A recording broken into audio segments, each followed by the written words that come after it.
નમસ્કાર વિદ્યાર્થી મિત્રો, ધર્મા એજ્યુકેશનમાં આપ સૌનું હાર્દિક સ્વાગત છે।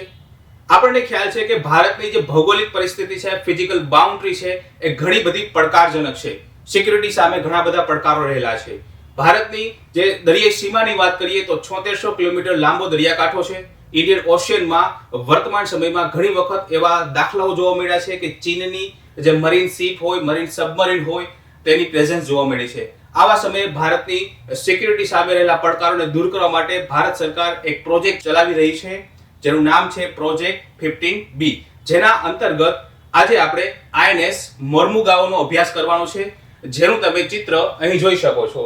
આ વિશાળ વોરશિપ છે જે મિસાઇલ ડિસ્ટ્રોયર તરીકે ઓળખાય છે, જેનું નામ છે આઈએનએસ મોર્મુગાઓ। આપણને ખ્યાલ છે કે ભાઈ ભારતનો જે ઇન્ડિયન ઓશિયન છે, અહીંયા ઇન્ડિયન ઓશિયનમાં ઘણા બધા ચાઇનીઝ મિલિટરી દ્વારા પોર્ટ ડેવલપ કરવામાં આવી રહ્યા છે। જેમ કે વાત કરીએ તો શ્રીલંકામાં હમ્બનટોટા અને કોલંબો પોર્ટ, જે ભારતને ઇન્ડિયન ઓશિયનમાં કાઉન્ટર કરવા માટે સક્ષમ છે।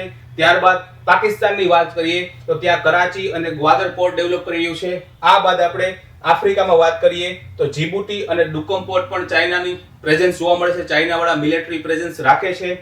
અને પરિણામે આ જે ઇન્ડિયન ઓશિયન છે, આ ઇન્ડિયન ઓશિયનમાં ચાઇનાની પ્રેઝન્સ પ્રત્યક્ષ કે પરોક્ષ રીતે વધી રહી છે।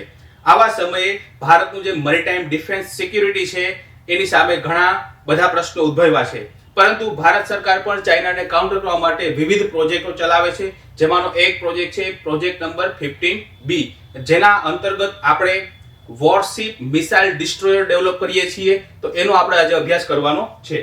આગળ વધીએ તો આજે આઈએનએસ મોર્મુગાઓ છે, એની સ્પેસિફિકેશન શું છે તો આપણે જોઈએ તો આ એક પ્રકારનું સ્ટીલ્થ ડિસ્ટ્રોયર છે। સ્ટીલ્થ ડિસ્ટ્રોયરનો મતલબ એવો થાય છે કે કોઈ પણ દુશ્મન દેશના રડારમાં આવી શકતું નથી, એટલે કે મરીનમાં આઈએનએસ મોર્મુગાઓની ફૂટપ્રિન્ટ ઘટી જાય છે। ત્યારબાદ વાત કરીએ એની લંબાઈ તો 163 મીટર લોંગ છે અને 17 મીટર પહોળું છે।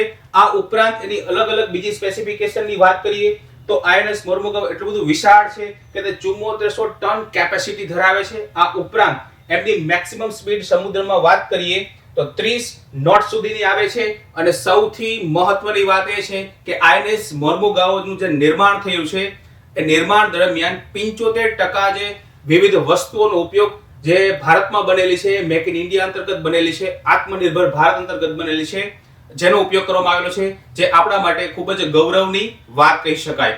આ ઉપરાંત આપણે વાત કરીએ કે ભાઈ આઈએનએસ મોર્મુગાઓ જે છે એ ક્યારે લોન્ચ થવાનું છે તો એની પણ આપણે ચર્ચા કરીએ। આપણને ખ્યાલ છે 19 ડિસેમ્બરે ગોવા લિબરેશન ડે તરીકે ઉજવાય છે। 19 ડિસેમ્બરે આઝાદ થયું હતું। આપણે ખ્યાલ છે કે ગોવા, દીવ દમણ ઉપર આ જે વિસ્તાર છે ત્યાં પોર્ટુગીઝનું શાસન હતું। પોર્ટુગીઝ પહેલા કોલોની તરીકે રહેતું હતું, તો એની આપણે થોડી ચર્ચા કરી લઈએ તો કે દીવ દમણ અને જે ગોવા વિસ્તાર છે તેમાં પોર્ટુગીઝનું શાસન હતું। હાલાકી 1951માં પોર્ટુગીઝે પોતાના બંધારણમાં ફેરફાર કરી અને એવું જાહેર કરી દીધું કે દીવ દમણ અને ગોવા એ અમારા ઓવરસીઝ પ્રોવિન્સ છે। ભારત સ્વાભાવિક વસ્તુ છે કે આ વસ્તુ સાખી ના લે, એટલા માટે આપણે ઓપરેશન વિજય કર્યું અને 1961માં દીવ દમણ ગોવામાંથી પોર્ટુગીઝોને હાકી કાઢવામાં આવ્યા અને ત્યાં હવે એ ભારતનું શાસન થઈ ગયું। એટલે કે આ ત્રણેય વિસ્તારો ભારતમાં ઇન્ટિગ્રેટ કરી દેવામાં આવ્યા છે। તો તાજેતરમાં જ 2 દિવસ પછી એટલે કે 19 ડિસેમ્બરના રોજ ગોવા લિબરેશન ડે તરીકે ઉજવવાનો છે, જેના અંતર્ગત મતલબ કે એ દિવસે કેન્દ્ર સરકાર આઈએનએસ મોર્મુગાઓ કમિશન કરશે। આગળ વાત કરીએ તો કે જે આઈએનએસ મોર્મુગાઓ છે એ શા માટે ડિસ્ટ્રોયર તરીકે ઓળખાય છે તો તમે જોઈ શકો છો એની જે ડિસ્ટ્રોયરની જે કેપેસિટી છે, ટોર્પીડો ટ્યુબ લોન્ચર્સ બી આમાં હશે, એટલે કે જે સાઈડનો ભાગ જોઈ શકાય છે ત્યાંથી ડાયરેક્ટ સમુદ્રમાં આપણે ટોર્પીડો લોન્ચ કરી શકીએ। આ ઉપરાંત સુપર રેપિડ ગન માઉન્ટેડ, અહીં તમે જોઈ શકો છો ઉપરનો જે ભાગ છે એ ભાગમાંથી ગન ફાયર થાય છે। આ ઉપરાંત મલ્ટી ફંક્શનલ સર્વેલન્સ રડારનો પણ ઉપયોગ કરવામાં આવેલો છે। અહીં તમે જોઈ શકો છો આ બંને રડાર છે, અમુક મરીન ટાઈમ રડાર હોય છે, અમુક સોનાર રડાર હોય છે, વગેરે વગેરે। આ ઉપરાંત વર્ટિકલ લોન્ચ મિસાઇલ સિસ્ટમ પણ આમાં ઇન્સ્ટોલ કરી શકાય છે। આ ભાગમાંથી સીધી જ મિસાઇલ વર્ટિકલી લોન્ચ કરી શકાય છે અને એન્ટી સબમરીન રોકેટ લોન્ચર બી આમાં છે। આથી આપણે કહી શકાય કે ઇન્ડિયન ઓશિયનને હવે ચાઇનાને કાઉન્ટર કરવા માટે આપણું આઈએનએસ મોર્મુગાઓ વધારે મહત્વનું સાબિત થશે। એ ઉપરાંત વાત કરીએ તો અહીંથી બ્રહ્મોસ મિસાઇલને પણ આપણે લોન્ચ કરી શકાય છે। બ્રહ્મોસ એક ભારતની એડવાન્સ લેવલની ક્રૂઝ મિસાઇલ છે, જેની રેન્જ 450 કિલોમીટર છે, સુપરસોનિક પણ છે. આ ઉપરાંત આ જે પાછળનો ભાગ છે ત્યાં આ શિપ ઉપર 2 મલ્ટી રોલ હેલિકોપ્ટર પણ આપણે ટેક ઓફ કરી શકીએ છીએ. અને આની કેપેસિટીની વાત કરીએ તો એકી સાથે 300 જેટલા ક્રૂ મેમ્બરનો એમાં સમાવેશ કરી શકાય છે. આ ઉપરાંત આપણે વાત કરીએ કે પ્રોજેક્ટ 15B જેના અંતર્ગત આપણે 4 મિસાઇલ ડિસ્ટ્રોયર ડેવલપ કરી રહ્યા છીએ, જેમાંનું પહેલું છે આઈએનએસ વિશાખાપટ્ટનમ, જે ઓલરેડી 2021 માં લોન્ચ થઈ ગયું છે. ત્યારબાદ બીજું જે છે આઈએનએસ મોર્મુગાઓ, જે ટૂંક સમયમાં જ એને લોન્ચ કરવામાં આવશે.